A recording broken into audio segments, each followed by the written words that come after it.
62वा प्रश्न, मातीत ते पसरले अतिरम्य पंख केले वरी उदर पांडुर निष्कलंग, वरील काव्याचा अलंकार ओळखा. तर पहा, या काव्याच्या 2 ओळीमध्ये एका पक्षाचं वर्णन केलेलं आहे.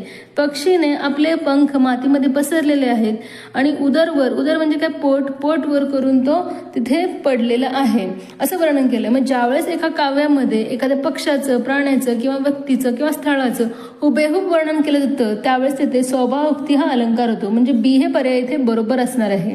व्यतिरेक या अलंकारामध्ये उपमेय म्हणजेच मूळ वस्तू ही उपमानापेक्षा श्रेष्ठ आहे असं वर्णन केलं जातं. भ्रांतिमान या अलंकारामध्ये उपमेयाच्या जागी उपमानच आहे असा भ्रम निर्माण होतो, त्यावेळेस इथे भ्रांतिमान अलंकार होतो. अर्थांतरन्यास या अलंकारामध्ये पहा, एखादी सामान्य गोष्ट विशेष आहे, विशेष गोष्ट सामान्य आहे असं तिथे वर्णन केलं जातं, त्यावेळेस इथे अर्थांतरन्यास हा अलंकार होतो. अशा प्रकारे हे अलंकार आधारित जे काही उदाहरणे आहेत ते आपल्याला चांगल्या प्रकारे समजून घेऊन लक्षात ठेवायचे. त्यानंतर पहा, pick the right antonym of the word stingy. स्टिंगीचे विरोधी शब्द आपल्याला सांगायचे आहे. लॅविश, मिसरली, सिंकिंग का इलॉजिकल. तर पहा, स्टिंगीचा अर्थ होतो कंजूस. मग याचा समानार्थी शब्द आहे मिसरली. मग इथे विरोधार्थी आपल्याला विचारलंय म्हणजे लॅविश असणाऱ्याचे योग्य उत्तर, याच पर्यायाला तुम्हाला टिक करायचं आहे. त्यानंतर पहा, identify the figure of speech. तर पहा, आता इंग्लिशमधील अलंकार आपल्याला ओळखायचं आहे. My house is a friend who protects me.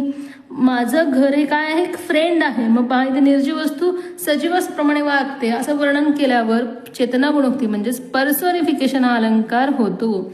C हे पर्याय इथे योग्य असणार आहे. त्यानंतर पहा, भारतात पंचायती राज प्रणाली ही किती स्तर प्रणाली आहे. तर पहा, याचं योग्य उत्तर काय, 2 स्तर, 4 स्तर, 5 स्तर का 3 स्तर. तर आहे 3 स्तर. डी हे पर्याय इथे बरोबर असणार आहे. त्यानंतर पहा, pick the correct meaning of the highlighted idiom म्हणलेलं आहे. आपल्याला या इडियमचा मिनिंग सांगायचा आहे. तर इथे सेंटेन्स रीड करूयात आपण. The government want the citizens to keep their surrounding clean to avoid a breakout of malaria. Breakout म्हणजे काय, उद्भवणे, एखादा रोग उद्भवणे, आजार उद्भवणे. मग पहा पर्याय, to rise suddenly, to disperse or dissolve. तर पहा, टू अराईज सडनली हे असणार आहे याचं योग्य उत्तर. तर बाकीचे पर्याय आपल्याला पाहायची गरज नाही, कारण हे असणार आहे याचं योग्य उत्तर.